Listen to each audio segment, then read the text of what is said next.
Okay, folks, happy Halloween, October 31st, 2025. My partner in crime here, Blake McKenzie, and myself. With the new computer, it's finally arrived for one of our political nooners. And I got to tell you, it's got all the horses, all the guns I want. I was just telling Blake, I got 16 tabs already primed and ready to go up top. So I don't always have the luxury of having Sue here to help me up and bringing a tab up. And so it's a lot quicker and I can get to it. So really happy with the computer. It is rock and rolling. Okay, first clip of the day. We're going to go in. There's a lot of stories going on. We're going to look at Canada. We're going to look. England is wow. We got to talk about England. UK, and then also, of course, our beloved United States of America. So, without further ado, the first in a series of clips here. Things are going to show. Now, again, as always, I want to maximize screens here, so that we can get the best advantage of all this. Blake, set this clip up. What are we going to watch here? So this is Senator Kennedy talking about a way to end the trade war between the United States and Canada. This was obviously discussed and voted on in the Senate. We really need to get this video in front of every single elbows up person in Canada type that's sitting there running around think America is the problem here. Kennedy lays it out what the real problem is, and it is Canada. Canada has been the problem all along, and I think he lays out the path forward that even a grade school child could figure out. So it's that simple. So we should listen to this. And Carney and all of you elbows up crowd, you are the problem after you watch this if you block what he's saying. We'll play the clip and then we'll go back and we'll get the breakdown for Blake on what this is all about. Here we go, folks. Here's my point. I don't want to be at war with Canada. I don't want to have a trade war with Canada. I want us to continue to be friends. I made this suggestion to the new Prime Minister of Canada the other day, Prime Minister Carney. I'm going to make it again. And I hope this time he'll take it more seriously. Remember, if you want to be taken seriously, you have to act seriously. If you want respect, you have to act respectfully. Prime Minister Carney, you say that President Trump is not a fair trader. And I understand your point of view. I don't agree with you, but I understand your point of view. You've got to stand up for your people. If Prime Minister Carney, if you believe in free trade, then here's what you do. Make this offer today. Offer to go to zero tariffs in Canada on American goods. No tariffs. None. Zero. Zilch. Nada. And challenge America to remove all of our tariffs on Canada. So the people of Canada can sell their goods to Americans without a tariff. And the people of America can sell their goods to our friends in Canada without a tariff. Zero tariffs. Let Canadian businesses and American businesses compete. Competition makes all of us better.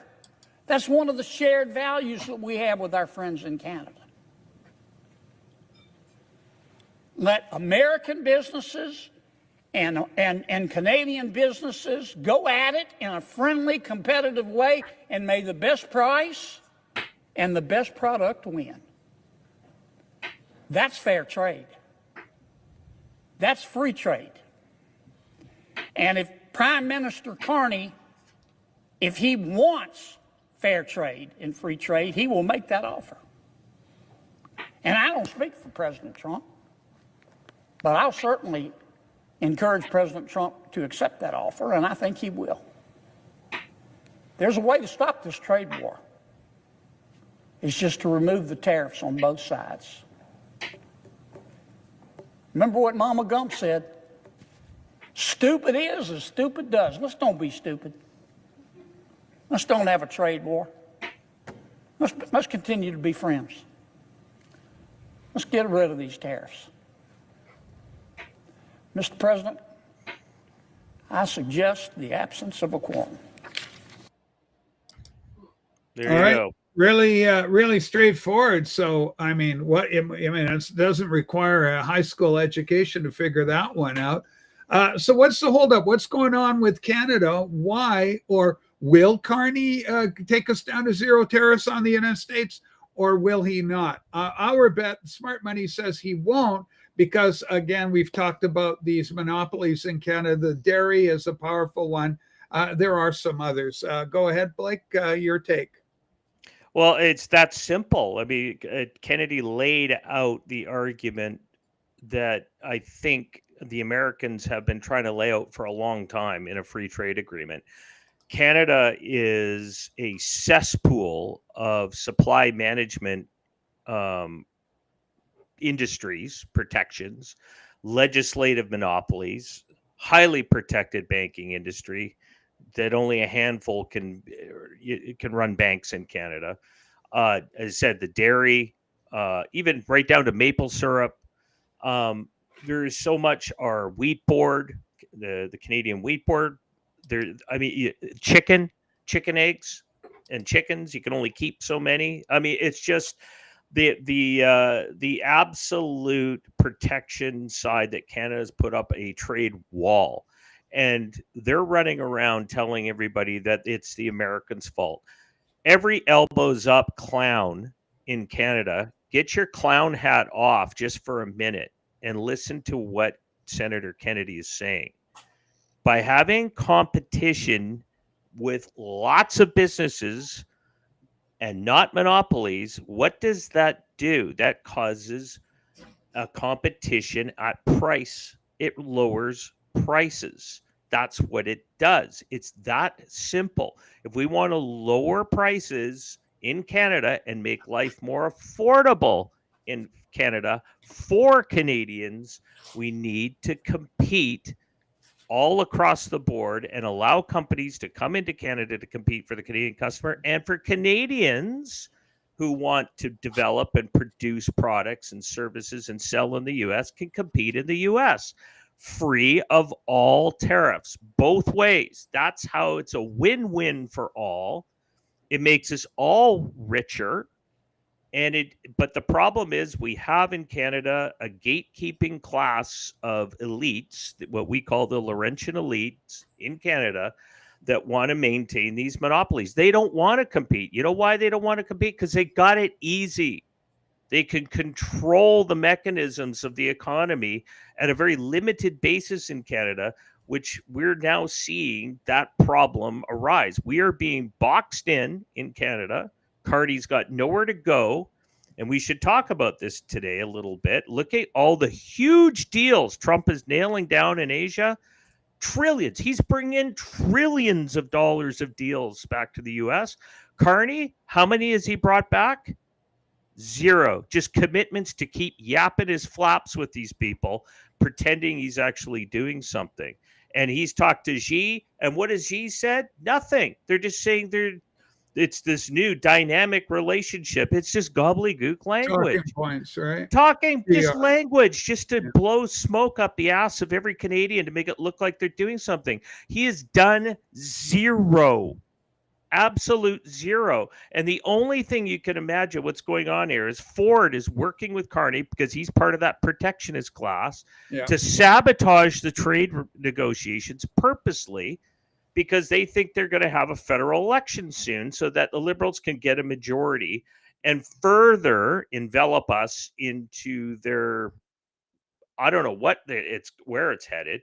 I'm hoping the original theory that Carney is playing both sides and that he has to get a majority to be able to push through these economic reforms that a lot of the regions won't support. Like Quebec is a problem.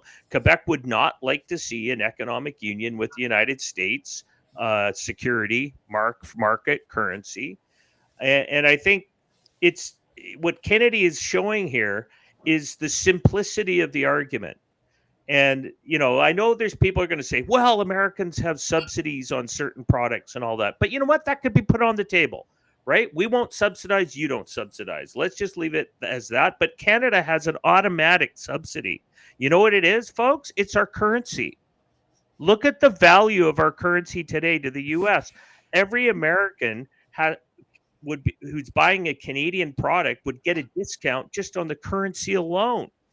So dump the tariffs, dump it all across the board. Right. That is what Trump is asking for. That's why he's pushing it. They're saying, well, he's doing it because of fentanyl and the drug. Yeah, we need to clean up the border. But reality is a trade agreement, a true free trade agreement is free trade straight across the board. We are not going to hit each other and we're not going to do protectionism. We are going to open it wide open. That's how you integrate our economies to make us both great again. And that's essentially it. But America is leaving us in the dust behind. And it's almost like Carney and his group are trying to devalue Canada to the point where they could just buy it all up for cheap. And they're using a lot of mechanisms to do that. And I don't know. But I think Canada is getting to the point they're going to have that walk in the snow, as they talk about when Trudeau resigned, senior, that Canada is going to have that walk in the snow and say, you know what? We can't keep fighting a battle. We're never going to win. There's so much going on. There's so much going on. This show here today, it's packed full with different stories and from the US, from Canada, everything. Canada's a heap of trouble right now. We're going to go more into that as the show goes on because there's stories, developments, et cetera, et cetera. So, Blake, this is kind of one of these novelty stories, but underscores just how absolutely pathetic Canada is right now. It ties in, you can correlate it with some of the land claims issues. It's just this whole overarching DEI, just how pathetic the state of the nation is. So let's see if I can get the right one. Here it is. This is just absolutely brings a tear to my eye. Hold on, we'll get back here. Here we go. Systemic racism, racial discrimination, and harassment are an affront to these values, and yet we allowed these injustices to occur and fester within our ranks. This is our top general, America. Therefore, on behalf of the Canadian Armed Forces, I offer my most sincere and deepest apologies. I apologize to every CAF member, veteran who experienced racism, discrimination, and harassment. Oh, God. And I acknowledge we failed you. Systemic racism, okay, racial discrimination. So our top general is a lovely lady.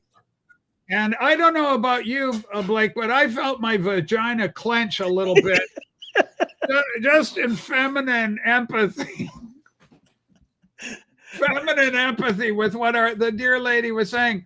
You know, it's just every mother's worst nightmare is racism for her child in the Canadian Armed Forces. Oh, I can't go on. Okay, so obviously this is ridiculous.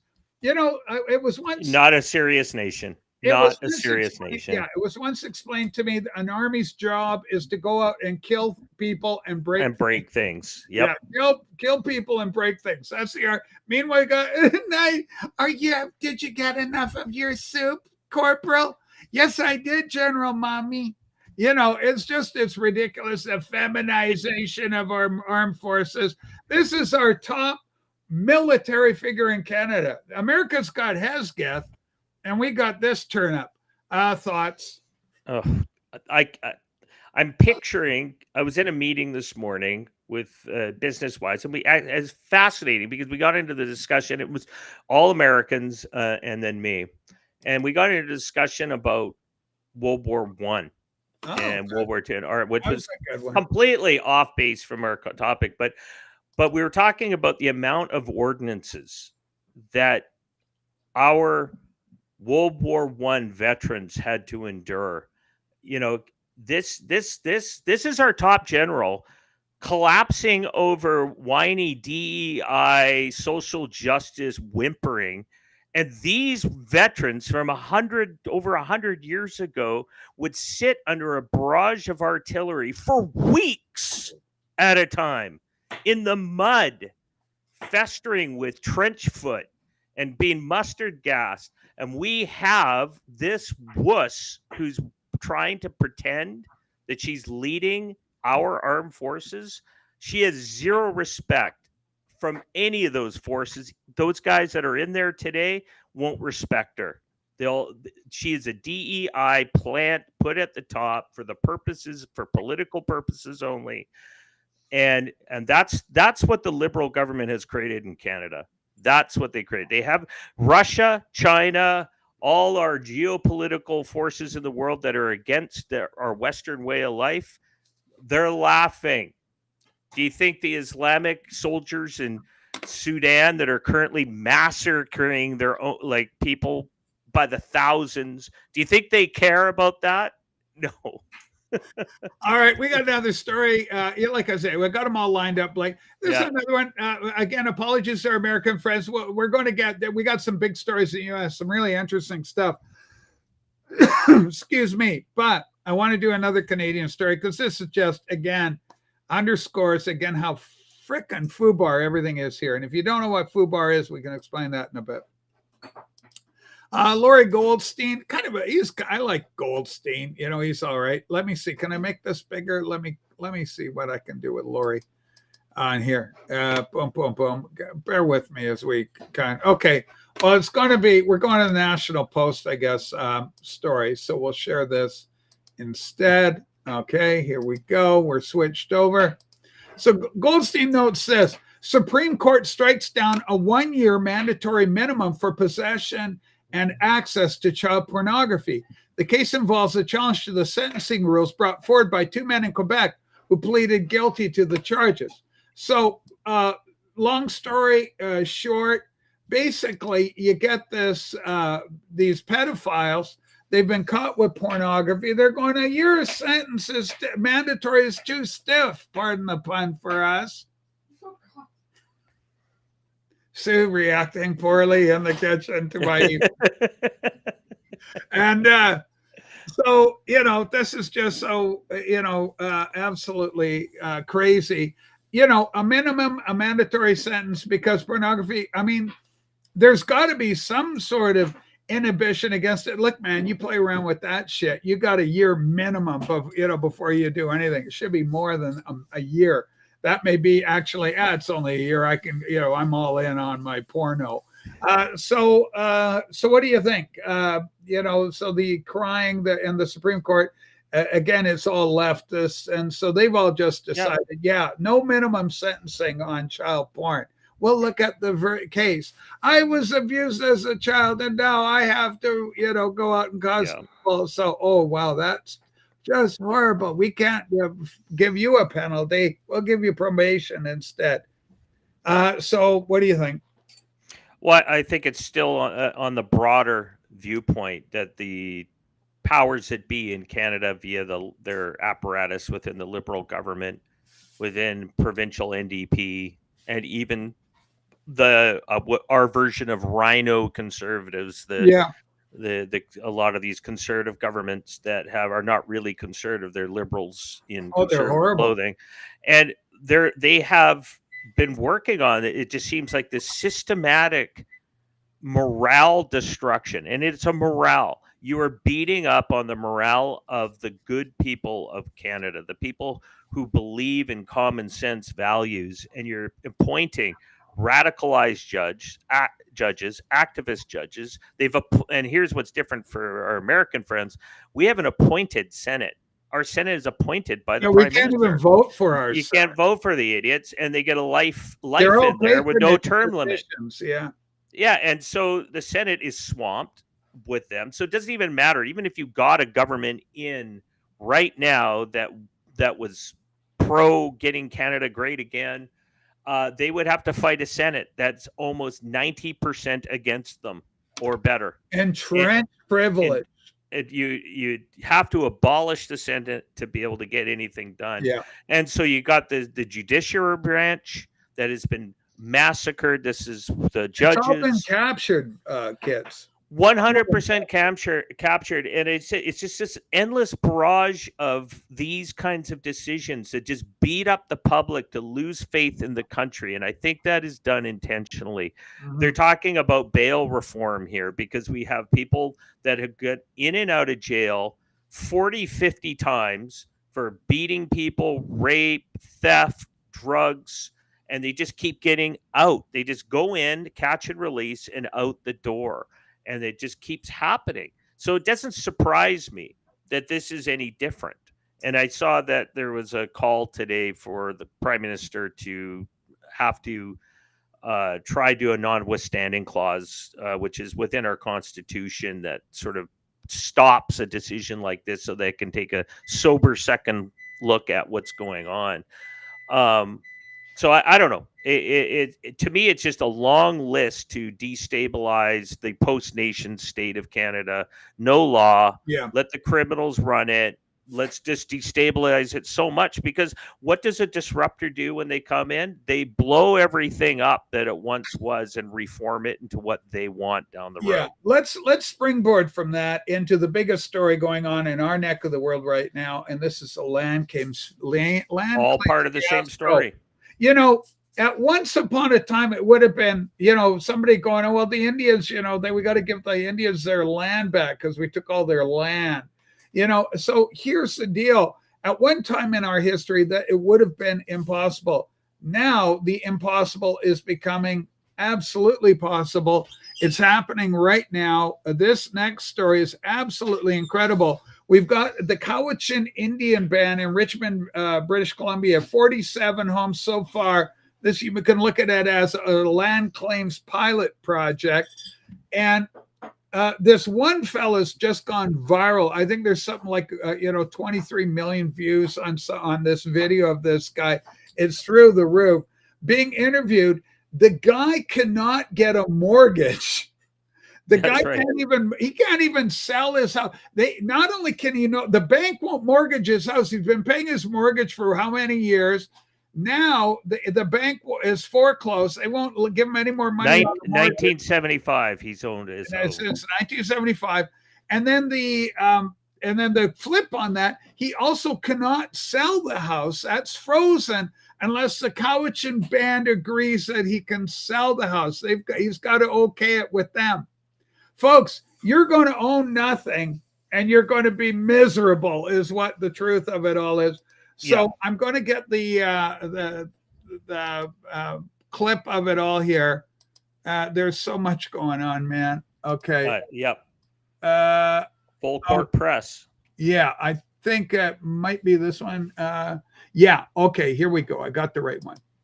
Okay, here's the gentleman in question. Steve Zawodzki writes, Richmond property owners who say he's owned his home since 75, Blake just said, paying taxes on it, has been told by his lender they won't be renewing his mortgage after First Nations land claim.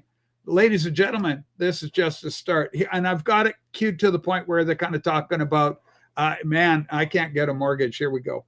How long have you lived here? 1975. I grew up in Richmond. I elected that guy. Do you have a mortgage on your property here in Richmond? I do. Have you spoken to your lender? I have. And what have they told you? They are not renewing it. Wow.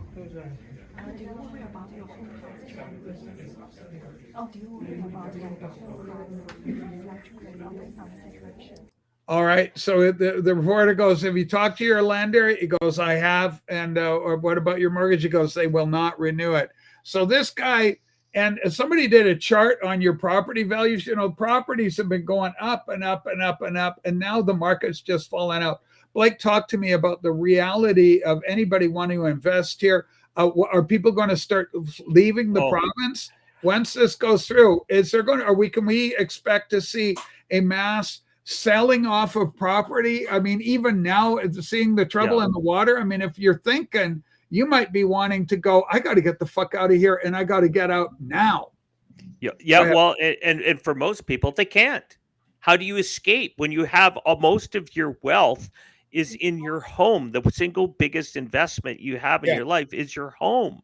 If you can't sell it, and you can't get that liquidity out of it to be able to be upwardly mobile, you're trapped, like most Canadians will be. Only the wealthy are escaping, and they are, because the evidence has shown that hundreds of billions, if not nearly $1 trillion, is leaving Canada in investment. And it's all been happening since 2015, since the Liberals first came in, but has escalated in the last couple of years, where we've seen all these radical-like decisions, radical provincial politics, radical municipal politics in Canada came in to play. And what's happening in Richmond is a microcosm of much bigger problem that's coming from this. Richmond also had a company that just lost $100 billion deal because of this. $100 billion development deal just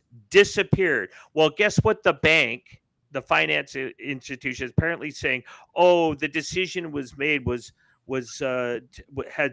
not related to that." Well, the developer and the politician said no, it was, but the bank's trying to save face, because a lot of our Canadian banks all run by DEI agents, and they're using DEI and their social credit. They're all trying to push a social credit like system with regards to lending, but they're never going to speak up because of the all child lives matter movement here with regards to the 215 children that have never been found, but have been accused of being murdered on a residential school in Kamloops. But the point is, it's a bigger picture. The powers that are behind, that are pushing this destabilization, like you talked about earlier, goes right up to that WF standard of you own nothing and be happy. And by doing what they're doing, they're using land claims as a tool to remove the vast majority from direct democracy. Yeah. You're no longer going to have a voice, because you're going to say, well, it's not your land. I would like to challenge Trump on this point. I would love to see the U.S. say to Canada, same with Spain, you get in there too, Spain. Even Russia had claims on these territories. If the Crown is relinquishing control of these territories, if the Crown that was formed on these colonies on the West Coast, and apparently, if you go look on the news now there's a massive land claim that's happening in Quebec for almost half of northern Quebec. Go look it up. Now it's expanding across Canada. It's exploding across Canada. This is going to go everywhere. Yeah. But I'm telling you, America, you had claims on British Columbia before it became British Columbia. It was a negotiated settlement with Britain, in which Germany, I believe, was the presiding country as part of that negotiation. Go back to 54-40 or fight, and saying if the Crown is relinquishing that territorial claim, we are now exerting that claim since you're walking away. And Spain walked away from it as well because of Gonzales. So if those treaties are no longer valid, well, Spain and the United States could now reassert their claims on the Crown territory. So there you go, folks, pushing this land claims idea to go in and supersede democracy, so that basically you grease a few First Nations palms, leaders, and you basically run in with your globalist asset manager class to buy everything up cheap, and we'll all live in rental housing on the banned land that you guys manage and own and control. All right. Well, we still got, now, Blake, we got more. Okay, listen, the land claims is just massive. That is the biggest story in Canada. Basically, it's like the Bolsheviks all over again. It's like, we're going to take all the property away. We're just going to kill you. It's a revolution. We're going to take all your property, and we're give it to the state, essentially. Well, and it's China. China has been found to be very active within the land claims movement, the land back movement. And you got to look at the foreign influence on this is heavy. And you'll notice not once has David Eby in British Columbia, not once has Carney or any of the elbows up crowd went after China for tariffs. For China was devastating tariffs on from China. Well, China's got in with the fix and the graph, and we're getting people paid off, and we know that's happening. Exactly. Okay, another story, and it's related to the first one, all about the land claims. This is all, again, we return to the residential school, quote, crisis. I just read a quote from my cousin, one of my relatives, and she was talking in glowing terms how the residential school system really kind of saved her life and gave her a path to higher education, did all sorts of good things. But of course, that part of the story has been buried because it runs counter the narrative. But check this. This is the double down. This is a young Native woman coming in. She's got the costume, the orange shirt. She's got the, I got to get these. Okay. Anyway, Blake, here I got my orange pumpkins. Yeah, it's Happy Halloween, which happens to be the NDP colors, by the way. It's the and she is an NDP politician. Yeah, here we go. Exactly. Hello, my name is Leah Gazan. I'm the NDP MP for Winnipeg Centre. Today I will be reintroducing my bill to recognize residential school denialism as a form of inciting hate. You know, it's been over a decade since the release of the Truth and Reconciliation Commission in Canada.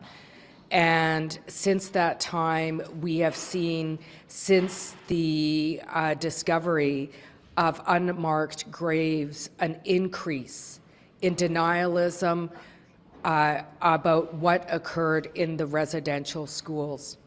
This is horrific. Particularly because all members of Parliament unanimously supported my motion in 2022 to recognize what happened in residential schools as an act of genocide, the first genocide that was recognized within Canadian borders.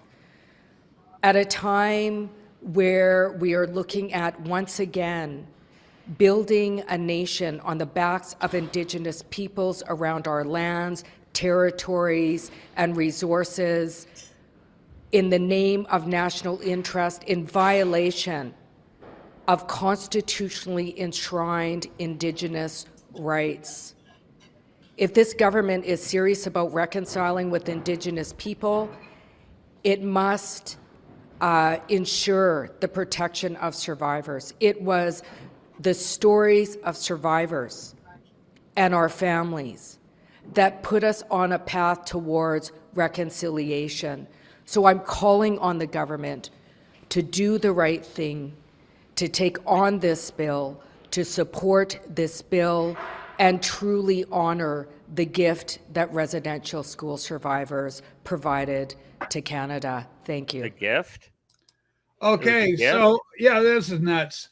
So, okay, so she wants to make it a crime for people to go that there is no, 250 dead kids buried on residential lands at their schools. And of course, there's no evidence, there hasn't been one single body produced. When this story first broke, I'm quarter Native. And I have relatives, cousins on Cowessess First Nation, Saskatchewan, Pasqua First Nation, Sturgeon Lake First Nation. I do genealogy. I'm following the burials and the aunts and the aunties and the Mooshams and the Cooshams and all the rest of it within mostly Cree, but also Dene and Saulteaux Native American. I'm also Kiowa. So we extended to Turtle Island, which is for those of you out of the loop, is Belcourt, North Dakota. I got relatives on that reservation. I got relatives. My great-great-grandfather died at Coeur d'Alene. He was part of that tribe. So listen, folks, I'm here to tell you it's not hatred. There's truth and reconciliation. I'm all for reconciliation. Let's get along with everybody, but not at the sacrifice of truth. And the truth is, there was no frickin' genocide. It just didn't happen. If it did, it would have been there. We wouldn't have testimonials from old newspapers. It's just like the climate change hoax, which we'll get into a little bit later in this program, that newspapers are a great window into what was really going on in the past. The the Canadian government destroyed climate data for anything before 1930 or some bloody, they set an arbitrary date. They said anything going back before 1930, we don't want to look at because it contradicts their narrative. And they could see that it contradicts their narrative. And it was too easy for people. Well, actually, the temperature did this. And so one of the things they haven't been able to get rid of are the old newspapers where they talk about the climate. Well, it's 75 degrees out. Oh, we got a heat wave going at 90 degrees, and then it stops the alarmism. And of course, Bill Gates is in the news. We're going to get to Bill Gates here in this program.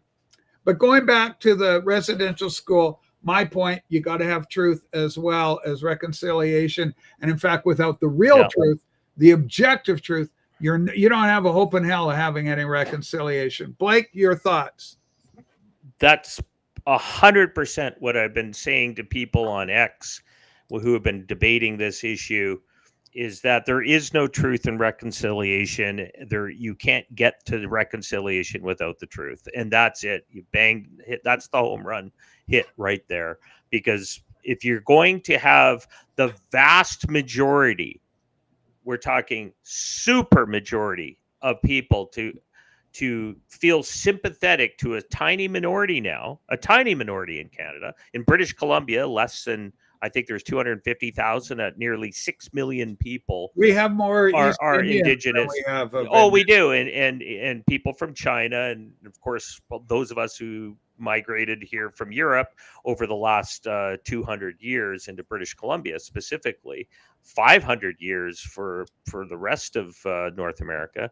But the debate here needs to end. This whole idea that creating hate speech, which is basically just means politically incorrect, that doesn't line up with the narrative that they want you to speak, which is wrong speech. That's what they're trying to put you in jail for. There's a reason why Bill C-9 is being pushed through. It's so crap like this. They could put you in jail or take away the tools of what you can use today to publicly speak out against.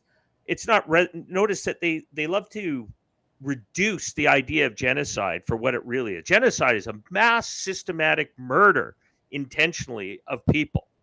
So you want to take over a city or something and you go and murder all those people in that city just so you can have it? Well, that's genocide.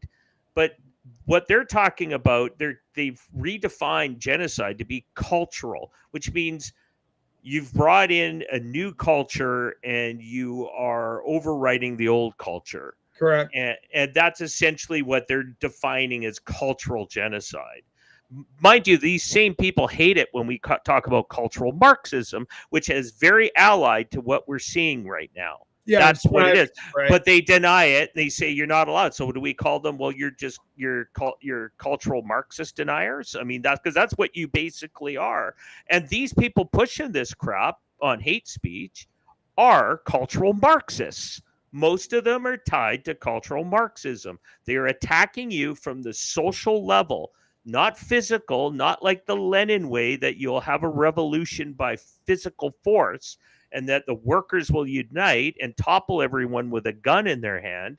No, they are toppling you from the inside rot of your culture. That's cultural Marxism. That's how they destroy the existing culture. That is a form of genocide too, I would tell my NDP socialist, Marxist, cultural Marxist friends, that you are trying to genocide Western civilization. So that's cultural genocide as well. But we just want the truth. If you're going to say that there was hundreds, if not thousands of children murdered at residential school through genocide, then prove it. You're just saying, show the proof. It's that simple. It's called, that's the truth and reconciliation side. Go truth, show us the bodies. You use ground penetrating radar as the evidence to create the catalyst to drive this from coast to coast and become a massive issue. And yet you don't want to provide the evidence and you don't want to do it. Now you just want to shut down the debate by making it a criminal act to say, where are the bodies? It's not denialism. We all know the residential schools exist, so don't spin it. We know they existed, but that's not what the argument is. That's not where the argument is. We got. We're going to switch focus a little bit now. Blake, we'll go into the U.S. Recently, we just had a couple days ago, the U.S. Senate supported with people like Rand Paul, Lisa Murkowski, the usual suspects, Mitch McConnell. They said basically, Trump, you can't do your tariffs on Canada. Now, this got a lot of traction on the X platform. I've just got the link here, but I don't think this has any teeth. I think it's going to fall apart once it reaches the House. But once again, I just want to see if I can get this any larger. Boom, we go here. Maybe you're going to let me go bigger. Sometimes it doesn't. U.S. Senate votes to terminate President Trump's tariffs on Canada, 50-46. 4 Republicans have voted to stop Trump's tariffs. You got Lisa Murkowski. Turtle Boy. Yeah. What's her name? Lisa Collins. Paul Rand has really become a problem. And Mitch McConnell, an old-time problem. He's on his way out. He's retiring. These two have been voting Democrat for so long. It's just, out of control. But Paul Rand really sticking his neck out. I think it's political suicide for him. I think I can't see him surviving. I think he's going to be primaried. Again, I think they aren't going to have to able to stop Trump in the House. But even if they, for some outside chance that they do, you're going to see Trump veto that in very quick order. Sarah, the Raging Tomato, is here. Ladies and gentlemen, Sarah has an amazing channel. You like politics. You like the human condition. You're curious about the human condition. You want to know just what the hell's going on. Well, you want to be subscribed to Sarah. She's great. I love her. I'm a huge fan. I'm going to be on one of her upcoming shows. It's going to happen. We just haven't figured out which will be a good. Maybe come join us here for an episode. Oh yeah, Sarah's always welcome here. But okay, so Rand Paul, the rhinos. I think Trump's been very effective. Give me a kind of a breakdown of the effectiveness of Trump.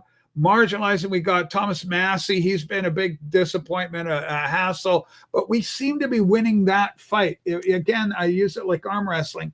We seem to be getting rid of a lot of these guys. Blake, what do you think? Well, Rand Paul and Massey come from the libertarian side, so they're pretty hardcore libertarians, where all tariffs are bad. But I think Trump's angle is a little different. He's trying to say, if we're going to have free trade around the world, then people need to allow Americans to have access to their markets free. And it's that simple. The problem is the purists don't want that at home. And, the difficulty is that you're in a geopolitical world. Yeah, it's great. You can be an ideologue when it comes to libertarianism in your own backyard. But when it comes to how you work within the global structure of the world, you have to be able to have tools at your hand to put a hammer down against these countries that are unfairly trading or targeting your country. Like, Rand Paul's mad that they're blowing up the boats full of drugs. Yeah, but this is the same talking point as the liberals. This is like my buddy Massey going, go have a nice talk with them. Screw it. It's a war footing. Target them. Lay them out there. Here's some advice. What are you going to do? Put them in. But we know what it means. It means arrest them so that they can get thrown into the bail system and never leave jail, and tie up the courts for X amount of years fighting these guys with lawyers. And no, I think they're hitting it for what it is. The drug war is a real war. It's killing thousands and thousands, if not millions of people over the years. And if international entities, criminal entities, are acting like a militia as an enemy to the state, then they are a legitimate military target, in my opinion. Yeah. But once they land on your ground and all that might be different. But outside of the 200-mile boundary around it, they're fair game. That's a military action. And if you're going to be in a country that's going to target your country using narco warfare, because that's really what it is, to destabilize your country, then that's no different than a chemical warfare attack. So, but just to get back to Massey and the libertarian type, libertarians will come around. Rand Paul's is a good guy. He's been fighting for a long time, but he's entrenched in his libertarian viewpoint. He wants it a purist. Purists are difficult because they can't move. But if you're going to follow the Constitution, the president has powers and the right to defend the nation. That's his job. And so you can tie him up with all kinds of things inside the country, but outside of the country where he's defending America abroad, that's what he's doing. So yeah, leave and him who in alone. their right mind is going to go into those waters? Oh, I'm going to pleasure cruise this weekend. Oh, I accidentally got blown up by the U.S. government. No, you shut the fuck out. I mean, it's not. Well, they're not hitting these guys because, oh, there's a ship in the middle of nowhere and we don't know what's on it. No, they've been tracking it from the point they've got boots on the ground, watching this stuff getting loaded up. They're watching the criminals doing this. But I think on the other side, on the trade front, because Rand has been fighting the tariffs, I understand it's cheaper. You can get cheap goods, but there's a national security risk when you have sold off or outsourced your entire industrial capacity to an enemy state like China, thinking that you were going to convert China to capitalism. It never happened. China used capitalism as a weapon to destabilize you. They thought, oh, you think you're going to change us? No, we're going to change you. And so they used the weapons of capitalism against us. So that's where Trump's coming and said, enough, no more of that crap. We're going to tariff the hell out of all these countries that are using trade as an economic war to make it a national security risk for the United States. They're being systematically picked apart and taken their power taken away from them. So this kind of, I think, when you see these Republicans who are really part of that, and I wouldn't throw Rand Paul in that group, but there's a bunch that are part of that Lincoln Project group. The Cheneys, the Bushes, the whole gang of they're going to jail. Those efforts are going to jail. We come in that story is coming up in a little bit. Yeah. Like we got probably the most interesting story to me. This is a real tinfoil hat one for you kids. Billy Gates. Okay, here's a question. We compliment with the orange and with the green intentionally? No, we're just artists here. For the love of God, we're creative forces. All right, here we go. Blake, I love this story. We're going to, Clandestine, I love this account. I followed him for a long time. Okay, and again, I apologize if sometimes I just don't get the advantage to make these things go as big as I'd like. But essentially, rhythmically, okay, let me do what I can do. Can I make this bigger for you kids? Sure. Okay. Top Trump officials. Something is going on. First of all, something's going on, Blake. Top Trump officials are moving on to military bases to get away from left-wing protesters, aka violent extremists. The National Guard are preparing, quote, a quick reaction force for every state in the union. And Trump officials are moving on base. Major public backlash is coming. And Trump is getting all his ducks in a row beforehand. Trump and his administration have been pretty openly telling us they're going to deploy the U.S. military to cities nationwide to stop crime, deport the illegals, and lock up all the Antifa terrorists.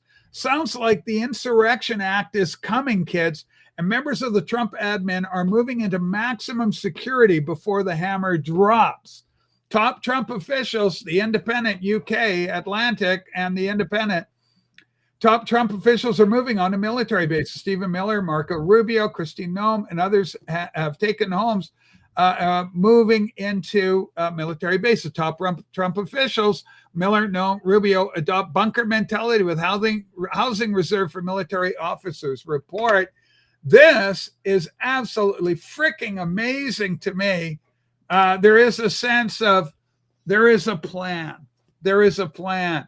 A long time ago, Trump's people intimated that there's going to be, the Dems plan is to have riots in every city, a massive nationwide civil war to overthrow Trump's efforts as Trump wrests control of the deep state of the country, of everything, back to the power to the people, into the hands of the American people.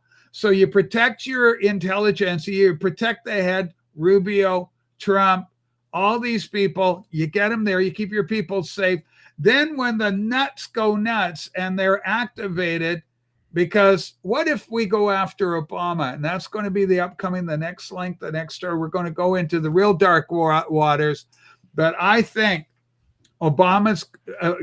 Trump was just talking in the Oval Office last week about Obama coming into focus.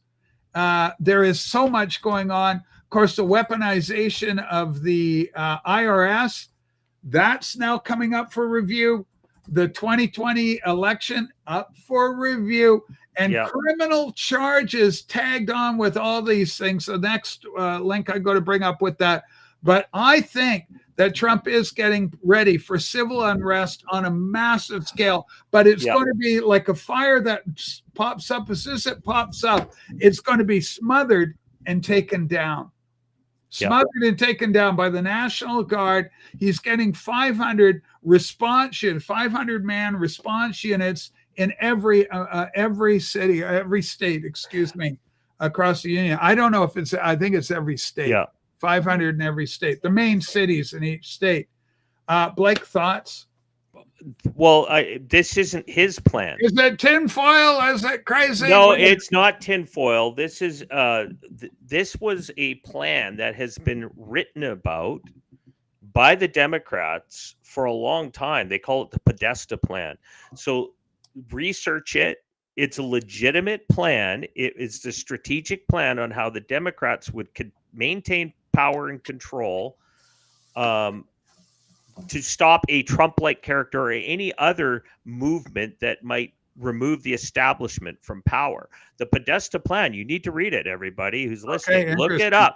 It is a step-by-step plan on, if we get to here, we need to do this. If this happens, we do this. And then from there, we need to do this. And in the end of the plan, the very end of the plan, the plan, Q or whatever level it gets to that point, where they literally, where it's the last stages, it's Hitler in the bunker for the Dems, is civil war, and that they would initiate a war and trigger a war. So Trump knows that plan, and so do everybody who's who understands it's not a hidden plan. It's a well-known plan called the Podesta plan. Look it up. Podesta is a big-time Democrat operative. He's been organizing this for a long time. They've organized most of the disruption, everything from the BLM riots to the, I guess we can say potentially COVID-19, the 2020 election, the 2016 Russia gate crap. Against Trump and MAGA. It was all to deflate the Tea Party from before Trump. All of this stuff has been co-opted and controlled. If they couldn't co-opt it and control it, then these goes into the next stages of mass attacks on the people of America to make them believe it's actually the administration's fault, when it's not. It's those guys in the background that have been orchestrating it. So yeah, he's doing what he's doing to put people in place to stop a civil war from breaking out what these guys are trying to create. I saw a point in there, I think Wolfie had mentioned about the mass deportations. Yeah, well, the fact is that the Dems have been bringing in, and same with the Western world in Europe and in Canada here, we've been allowing millions of illegals to come into our country that are mainly military-age men. Why? Why would you bring military-age men? Where are the women? I don't see millions and millions of women coming across the border. It's mainly military-age men.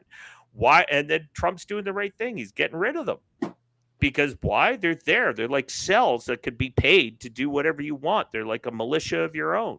No wonder Schumer's trying to hold things up to keep, with paying for free health care for them and things like that. But that's the point. The seeds are being planted for mass disruption, and they're going to plant it and to get intense just before the midterm elections. It'll be the October summer of love of 2026. So I think they're putting people in position to stop that. And if the insaniacs that are running that side of the spectrum even dare to put some crazies out there that are so-called, on psychotropic drugs to go and murder some of our leaders. So we've seen what they do there. We're not buying it. We already know that what it is. And I really think what you're seeing now globally, Trump's he's going up, he's cleaning up the pockets. And I think that's what you look at. If you look at it from a World War II analogy, when Germany was on full retreat, Russia was just slaughtering them on the east. And, they were still strong, but what would happen is you get these little pockets of forces kind of stuck, and you would surround them. But it could be months of battle to break down those pockets. So they've moved, but Trump's moving past them. He's going way past them. But you got these pockets that you got to go and clean up. And I think that's kind of what I think the Democrats are literally at the point of trying to throw the last vestiges of their Battle of the Bulge maneuver to try and get a breakout somewhere, and they're not going to be able to do it. I think the people are now against them. They can't they're not going to get the majority of the population to support them. This is going nowhere. Trump's just putting, I think, those protective people in place just in case that they're able to get some traction somewhere. I want to keep us moving. Now, here's the deal. We got John Solomon. He's been one of the big reporters following all of this stuff because in preparation, the catalyst, as you rightly point out, Blake, is having all these Democrats feeling the walls closing in on them.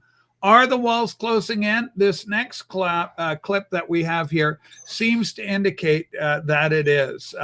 Let's see. We got that one.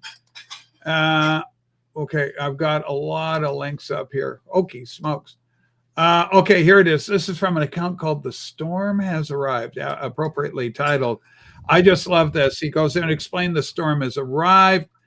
We can go big here. This is a MAGA dragnet. We're going to go back here. And there is a John Solomon. There is a real turning in for it. And I think the big thing that's going to happen, Steve, I think the U.S. attorney in Miami is going to be made the key prosecutor. The key process is going to move down. And Jack Smith's final actions in Florida are going to move the case to Florida. And then we're going to go all the way back to maybe as early as 2014 in the IRS and look at this as one large grand conspiracy case to misuse the power of the FBI and the Justice Department to go after MAGA Nation. This is a MAGA dragnet. That's what you see here. And one FBI official I talked to today said what they did, they took a boat into the ocean and they were towing to find any license plate they could tag on Donald Trump's car. They were simply looking for anything. You don't do criminal investigations that way. You have to have a reason to look at Americans. That didn't happen here, according to the people who've reviewed this evidence.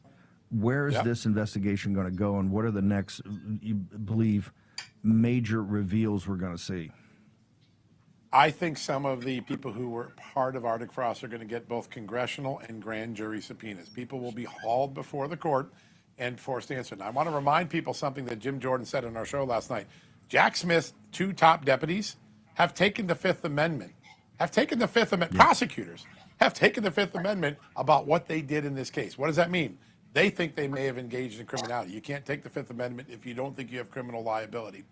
That is a stunning thing. We don't normally see prosecutors and FBI agents saying, I'm taking the Fifth. You know something serious is here. And I think what's going on now is that people are starting to get grand jury subpoenas. I've been talking to defense lawyers. There was about 20 or 30 that have gone out in the last couple of weeks. The big conspiracy is now being put together. Now, whether a grand jury indicts, whether you get convictions, we'll see. But they're looking at a decade as one criminal machine, that the Comey, Garland, Jack Smith era was an ongoing criminal enterprise like a mob or mafia or drug kingpin. And the crimes were violating innocent American civil liberties to try to score a political score in politics. That is so extraordinary. I don't think I ever would have uttered those words, ever thought I would utter those words as a journalist. That's what went on here. All right, listen, Jack Smith is at the... All right, so big news there. So Solomon's kind of right there in D.C., and he's hearing, people are talking, prosecutors are talking, defense attorneys are talking to him, and it's remarkable. We got Jack Smith's two top guys, his two top guns have pleaded the Fifth. And as he points out, you're not going to plead the Fifth. You can't even plead the Fifth unless you suspect that you could be liable for some criminality. Yep. So, Blake, what do you think? You think that we're going to see anything? Is justice finally starting to roll around? Is something happening? I believe so. I think they're moving it forward. They're going to get the heads cut off for the snakes that are been leading this. And how you do that, you go legally after the peons at the level below, because they're the ones that will start singing like birds and pointing fingers in front of these courts, because they won't be able to plead the fifth, because if they are part of the criminality, then they will be charged and go into jail too. So it's like breaking up a mafia racket. You got to get the lower soldiers and capos to start ratting out the mob bosses. I mean, that's exactly what they're doing here. It's a racketeering system, and it really is. These guys need to be taken down.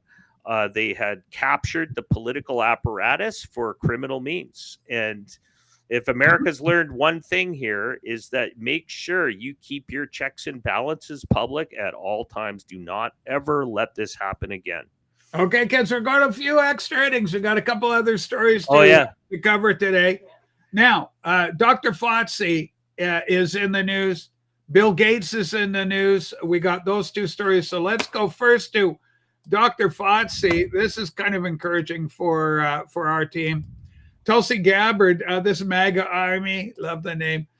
Breaking a jaw-dropping development, DNI, Department of National Intel, Deputy National Intel, Tulsi Gabbard has conferred an official probe into Anthony Fauci for perjury and his role in funding gain-of-function research at the Wuhan Institute of Virology as part of efforts to uncover the origins of COVID-19. Finally, we can even talk about it on this bloody platform. I couldn't even play this clip a few years ago. This is from the Megyn Kelly show. We'll play a few clips. Yeah, even a year ago. The thing that we are working with Jay Bhattacharya, the new NIH director, on with, as well as Secretary Kennedy, is looking at the gain-of-function research that in the case of the Wuhan lab, as well as many of these other biolabs around the world, was actually U.S. funded and leads to this dangerous kind of research that in many examples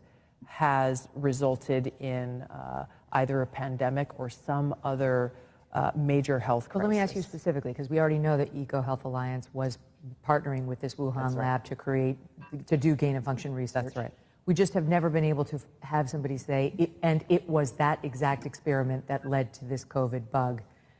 But have we gotten there? What's the new thing that you're digging in on? We are working on that with Jay Bhattacharya and look forward to being able to share that, hopefully very soon. Okay. That specific link.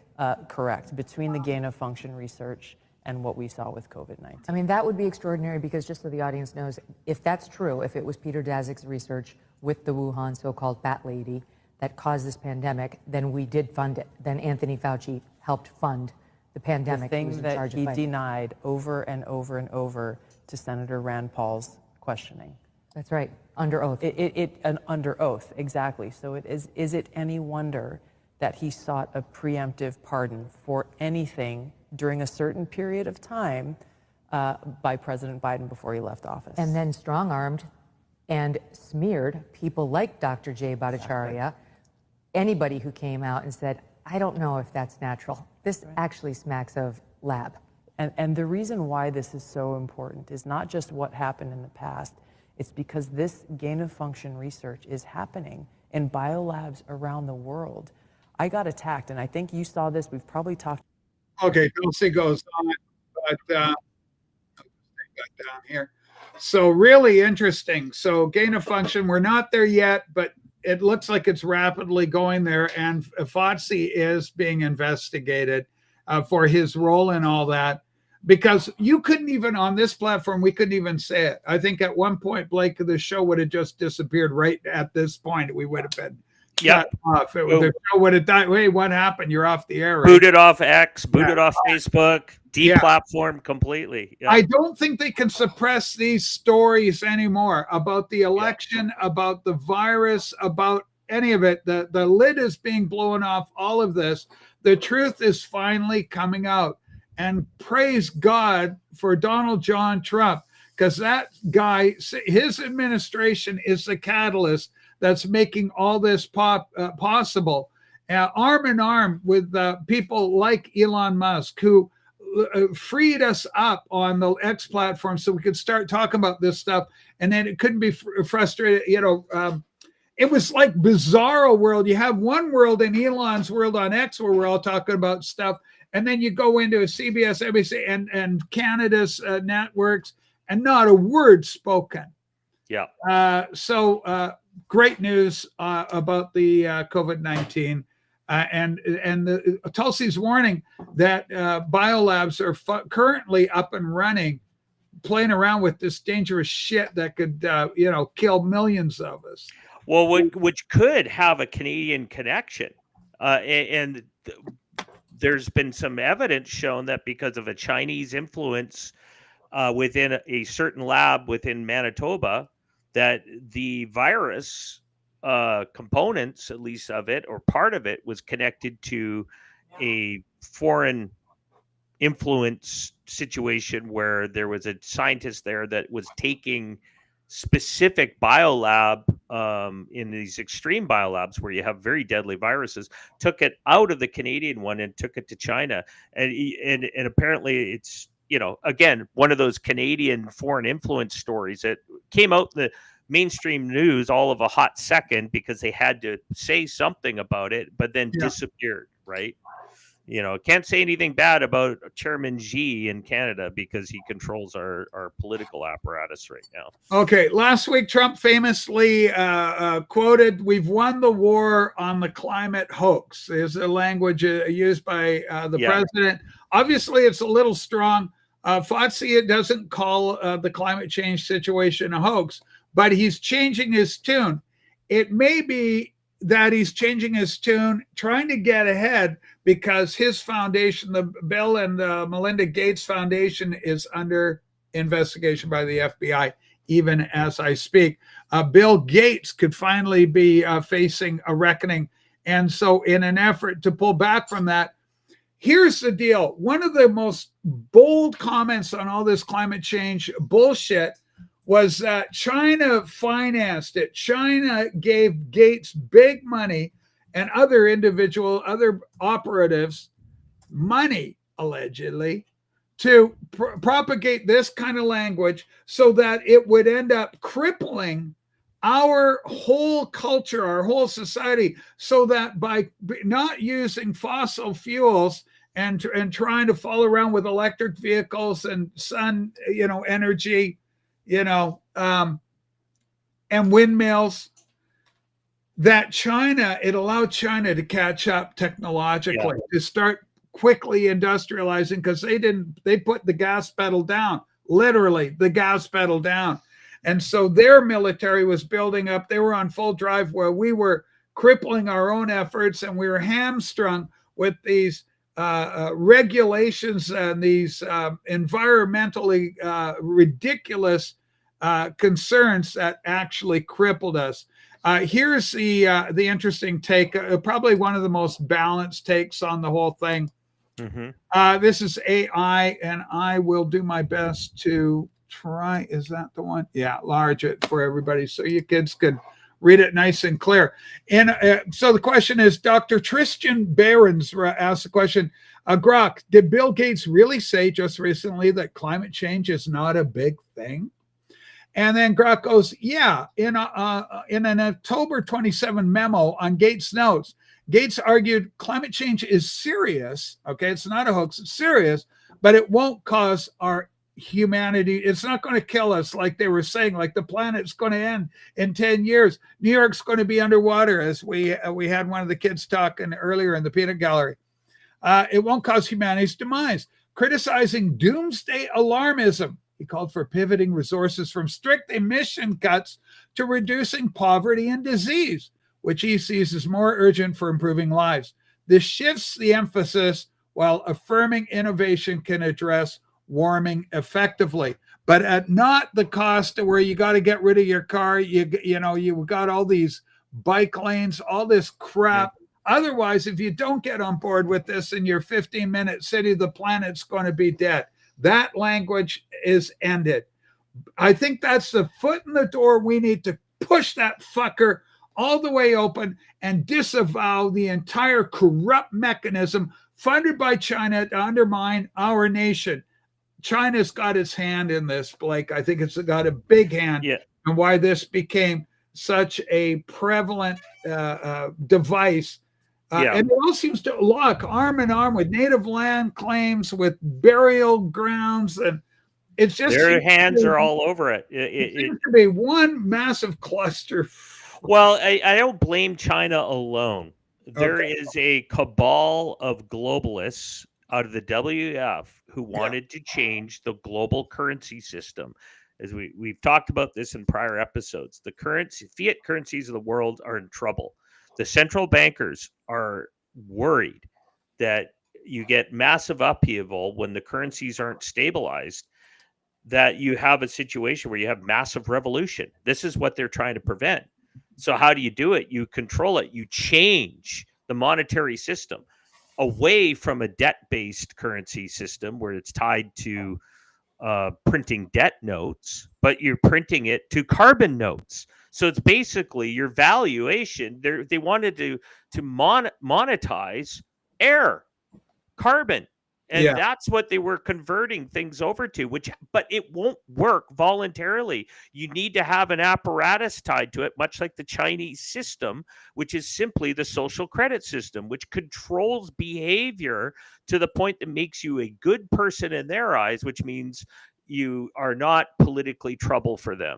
So they can lock you out. We watched that video a number of weeks ago where it showed in China that guy has been locked out from going on a train or getting access to a restaurant or wherever. You get literally locked out of the financial system, locked out of the public transportation system, locked out to travel, locked out. Your freedom of mobility gone, your freedom of association gone. All of that stuff disappears because they lock you out of the economy. And the carbon system was the system that they were building to replace the current failing fiat currency system tied to debt-based notes. And that's why you're seeing gold and silver and all that all rising. The BRICS nations saying, "Oh, we want an asset that's legitimate to the currency." Of course, China is behind that too.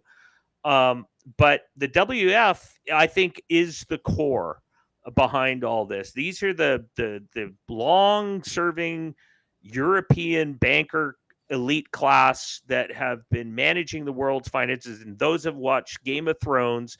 They're the equivalents with the Game of Thrones created the Iron Bank. They're referring to these guys. Well, these guys are they're the ones that control the world mechanisms. They fund the changes in countries. I think Trump, and they hedge their bets when they do that. But I'd like to point something out about Bill Gates, because this is just a side thing. It's tinfoil hat a little bit on this one, but Bill was pretty active with Jeffrey Epstein. And I'm wondering, when people are saying like, would the U.S. government use that information right now? Why it wasn't going to be released was to get some of these globalists to say, "Hey, we've got crap on you.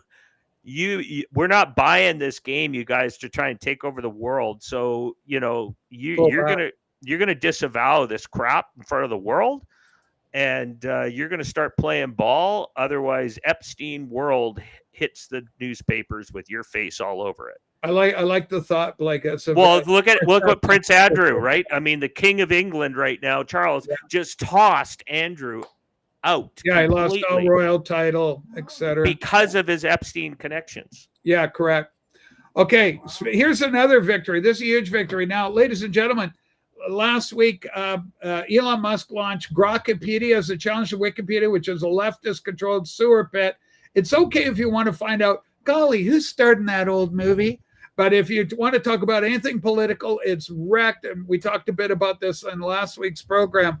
We just got another huge win against these globalist narrative-forming monopolies, none bigger than Google. This one came down the pike. Holy sizzles, MJ Ultra writes. Texas Attorney General Ken Paxton just won a $1.375 billion settlement against Google. This is the largest ever with a single state. What Google did should shock everyone. They had unlawful location tracking. Even after you disabled location history features on your smartphones, Google continued to collect and store geolocation data without consent. Google's Incognito, a private browsing feature in Chrome, was marketed as not tracking your search history or location activity. Google still collected and used that data for advertising other purposes. Unauthorized biometric data collection, Google captured stored sensitive biometric identifiers such as voice prints from voice searches or assistant interactions, facial geometry of photo analysis and service like Google Photos without obtaining informed consent. Like I've always said, data is more valuable than gold. Thank you, Ken Paxton, Attorney General, that great state of Texas. Is Google still allowed to keep the biometric data that they illegally collected? Like on that. Good luck on finding it, because they've been working with China as well. So they could be in data centers all over the world. You'll never, once it's hit the internet, it's gone. You'll never get to it again. It's out there, which is interesting what he's talking about, Google Photos, because I had Google Photos, and all of a sudden it would send me a list of all these faces. It's pulled from all of my pictures, asking me if I want to identify them. Oh, really? It was creepy. Yeah, it is creepy. Yeah. Anyways, yeah, you could go. So I think this might open up a larger class action. You might see a huge class action. Well, I think it's a wonderful development, though. 1.365 billion is nothing to sneeze at. It's the world's largest. Also, no, it's not the world's largest. I mean, the state largest, but for a state, it's the biggest for a state. I'm thinking of Alex Jones at nearly $1 trillion penalty for Sandy Hook. I don't think that's going to stand the test of time. Yeah, I think ultimately that's going to go to the Supreme Court. It'll get overturned. It's already being looked at with some suspicion. I mean, we've got the auto pen. We've just had the Intelligence Committee look at that and say they've overturned it already in their eyes. They're no good. So Biden. So we're all looking at the January 6th committee. That's coming up for review.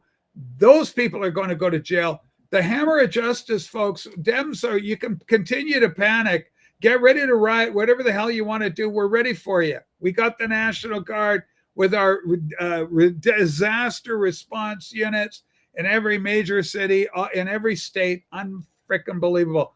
But I want to give a shout out to 4D because he said, Rach, don't use the word Google. Oh, I'll Google that. Let's get it out of the language. So I said, I'll Grok that. And I've already replaced Google search. I use Grok as my search engine. I just ask Grok. Just use and then for Wikipedia, I use Grokopedia. It's primitive. It's not as good as Wikipedia for general duty yet, but it's a quick learner. And just within a year or so, it'll probably have caught up to Wikipedia at its very best. And it'll never ask a dime from you. That's the other thing, because it ain't a commie shit piece.